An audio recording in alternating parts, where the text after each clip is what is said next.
사막은 강수량이 적은 지역으로 일반적으로 연평균 강수량이 250mm 이하인 지역을 사막이라 정의합니다.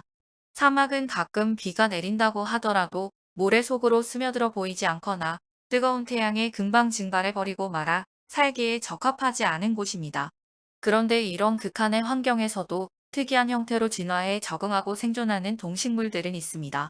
그렇다면 이런 극한의 환경에서 생존하는 동식물에는 어떤 동식물이 있을까요?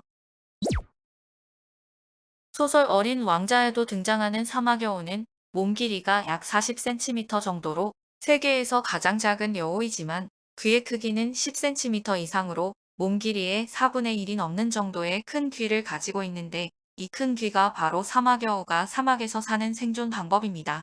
사막여우는 사막에 사는 만큼 체온 조절이 중요한데, 사막여우의 귀에는 아주 많은 모세혈관이 있어 체온이 올라가게 되면 혈관을 팽창시켜 몸에서 발생하는 열들을 방출합니다. 또한 사막여우는 큰 귀만큼 발달한 청각으로 멀리서 나는 작은 소리도 잘 들을 수 있어 사냥감을 발견하기 쉽고 천적으로부터 자신을 보호할 수 있습니다. 그리고 사막의 경우 낮에는 뜨겁고 건조하지만 밤에는 반대로 기온이 영하로 떨어질 만큼 추운데, 사막여우의 털은 낮에는 털이 햇빛을 반사하고 밤에는 털이 추위를 막아 일교차가 심한 사막에서 생존하는데 중요한 역할을 해 사막여우는 더위와 추위를 모두 견딜 수 있는 뛰어난 환경 적응력을 가지고 있습니다. 또한 사막여우는 발에도 많은 털이 나 있어서 모래에서도 발이 빠지지 않고 잘 걸어 다닐 수 있고, 뜨거운 모래를 오랫동안 밟고 있어도 화상을 입지 않게 해줍니다. 뜨겁고 건조한 사막에는 생존 전략을 터득한 식물들도 살아가고 있습니다. 사막에는 바람에 날려 이리저리 굴러다니는 마른 식물을 볼 수 있는데, 이 마른 식물은 살아있는 식물인 회전초입니다. 회전초는 물이 부족하면 몸이 바싹 마르게 되고 뿌리나 줄기를 끊어 바람을 타고 이리저리 굴러다니는데, 이것이 바로 회전초의 사막에서의 생존 전략입니다. 회전초는 굴러다니면서 사방에 자신의 씨앗을 뿌리고 다니다가 비가 오거나 물이 있는 곳으로 가면 다시 땅에 뿌리를 내려 잘 자랍니다.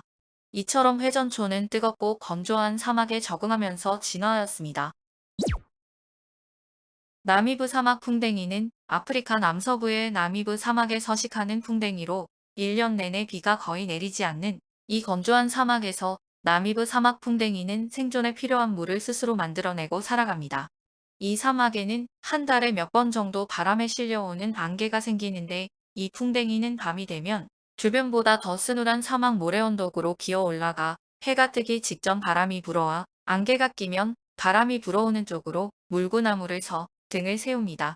몸 길이 2cm의 이 풍뎅이의 등에는 작은 돌기가 촘촘히 돋아 있는데, 이 돌기의 끄트머리는 물을 좋아하는 친수성으로 안개 속 수증기는 풍뎅이 돌기 끝 부분에 달라붙게 되고, 이것이 점점 커져 물방울이 되면 돌기 아래로 떨어지게 됩니다. 그런데 돌기 아래 바닥은 물을 밀어내는 소수성으로 돌기에서 떨어진 물방울은 등을 따라 흘러 풍뎅이 입으로 들어가게 되고, 이렇게 나미브 사막 풍뎅이는 생존에 필요한 물을 스스로 만들어내고 살아갑니다. 사막의 대표적인 동물인 낙타는 뜨거운 사막에 특화된 동물로, 낙타의 등에 있는 혹에는 지방이 들어있어 낙타는 이 지방을 분해하여 필요한 수분과 에너지를 공급받아 물을 마시지 않고도 짧게는 4-5일 길게는 20일까지도 버틸 수 있습니다. 따라서 며칠간 먹이를 섭취하지 않아도 활동을 할 수 있게 도와주며, 시간이 지나면 혹의 크기가 점점 작아지게 되지만 충분한 물과 영양분만 공급하면 혹은 다시 단단하게 차오르게 됩니다. 그리고 낙타는 길고 풍성한 속눈썹을 가지고 있는데, 이 긴 속눈썹은 사막의 건조하고 강한 모래바람을 걸러주어 시야를 확보할 수 있도록 도와주며 뜨거운 태양으로부터 눈을 보호하는 역할도 해줍니다. 또한 낙타는 콧구멍을 자유자재로 열고 닫을 수 있어 이것 역시 모래나 먼지가 들어가는 것을 막아주며, 낙타의 발가락은 2개이며 발은 널쩍하여 모래에 잘 빠지지 않고, 입술은 선인장처럼 가시가 많은 사막식물을 먹을 때도 입술을 다치지 않도록 아주 두껍게 발달되었습니다. 이처럼 사막에 사는 동식물들은 극한의 환경에 적응하기 위한 각자의 전략을 갖고 있습니다.